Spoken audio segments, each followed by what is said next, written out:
नमस्कार। NCERT class 9th जो संस्कृत का फर्स्ट चैप्टर है भारतीय वसंत गीति, उसको हम आज इस चैनल पर अपलोड कर रहे हैं और बहुत ही आसान विधि के साथ, सरल तरीके के साथ इस पाठ का हम हिंदी भाषा में अनुवाद करेंगे। तो बने रहिए इस वीडियो में। वीडियो को लाइक कर दीजिएगा। अगर आप चैनल पर नए हैं तो चैनल को सब्सक्राइब कर दीजिएगा। तो देखिए, पहला है आपका जो पाठ है वो है भारतीय वसंत गीति। इस पाठ का हम हिंदी भाषा में अनुवाद करेंगे। तो सबसे पहले देखिए, अयम पाठः आधुनिक संस्कृत कवये पंडित जानकी वल्लभ शास्त्रीन काकली इति गीत संग्रहात संकलितो अस्ति। अयम का मतलब होता है इस पाठ में, या ये पाठ। पाठ का अर्थ होता है यह पाठ आधुनिक संस्कृत कवि। आधुनिक का मतलब आधुनिक, संस्कृत का मतलब संस्कृत, कवि का मतलब कवि, पंडित जानकी वल्लभ शास्त्री ने, पंडित जानकी वल्लभ शास्त्री के काकली। काकली का मतलब एक रचना है, गीत संग्रह है, और इति यानी इससे, गीत संग्रहात यानी गीत के संग्रह से, संकलितो अस्ति यानी संकलित हैं। तो ये पाठ हैं आधुनिक संस्कृत साहित्य के जो प्रख्यात कवि हैं, वो कवि हैं जानकी वल्लभ शास्त्री। उनकी जो गीत संग्रह का एक संकलित काकली है, गीत संग्रहित हैं, ये वहाँ से लिया गया है।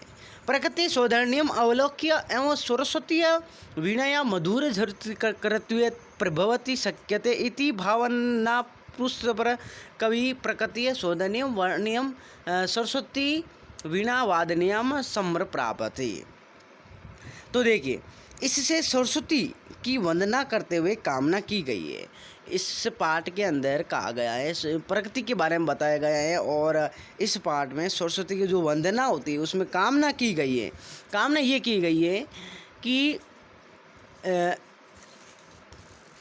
सरस्वती वीणा मधुर झड़ करती है प्रभ्योति संख्यति इति भावना पुरुष कवि प्रकृति सोलनियम वर्णनियम सरस्वती वीणा वादनियम। सरस्वती के जो वीणा का कामना का वर्णन किया गया है, और इसमें मधुर यानी मीठी मीठी जो मजरी से पित्त, यानी जो कि पित्त होता है, कफ होता है, पंक्ति वाले आम के जो वृक्ष हैं, आम के जो वृक्ष हैं, कोयल का जो कुज्जन है, वायु का धीरे धीरे जो बहना होता है, उनके बारे में जो कहा गया है। अर्थात इसमें प्रकृति के जो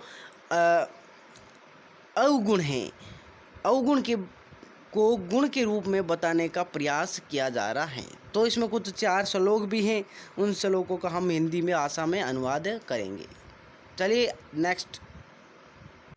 तो देखिए, पहला जो आपका है वो है निदादिये नवीनान्ये वाणी वीणाम मृदु गाय गीति ललित नीति लीनाम मधुर मजरी पिजरी भूतमाला बसंते लसीहा सरसा रसाला क्लपा ललित कोकिला काकली नाम निनादाय। तो इसका पाठ का जो हिंदी अनुवाद होता है वो होता है, देखिए, निधानाय का अर्थ होता है निधानाय। निधानाय का मतलब होता है सरस्वती के जो वीणा होती है उसको, ये नीचे आपके दिया हुआ है, निधानाय नवीनाय वाणी वीणा में, कि हे सरस्वती नहीं वीणा बजाओ, नहीं वीणा बजाओ। यहाँ से आप देख सकते हैं, स्क्रीनशॉट ले सकते हैं।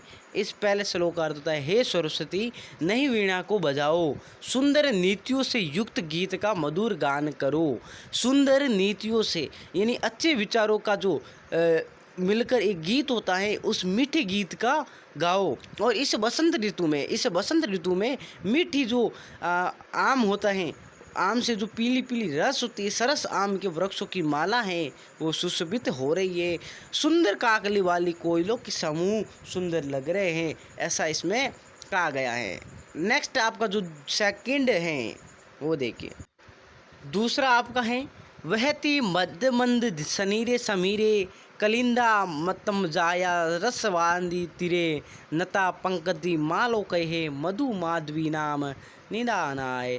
वहती यानी जो बहती हैं, मंद मंद यानी धीरे धीरे, मंद मंद का अर्थ होता है धीरे धीरे, सनीरे सनीरे यानी सन्ना सपाट सपाट करती, समीरे यानी हवा, कलिंदा यानी नदियाँ, मतम जाया तीरे और मत कलिंदा तम जावारीत भवानी रीर तीरे, नदी के किनारे नता पक्ति मालकिए मधुर मावी नाम, मीठी मीठी मधुर। तो यहाँ देखिए आपके दिया हुआ है, यमुना नदी के बेहत की लताओं से घिरे तट पर। बेहत का मतलब होता है सीमा या बीच में। यमुना नदी के बीच की जो लता हैं उससे घिरे हुए जो तट हैं, तट का मतलब होता है किनारा। जल की बूंदों से पूरित वायु के मंद मध्य बहने पर फूलों की झुकी हुई जो माव की लता को देखती हैं, और हे सरस्वती जो नवी वीणा का वादन करो। ऐसा इस पाठ में कहा गया है। तो आप कमेंट बॉक्स में हमें ज़रूर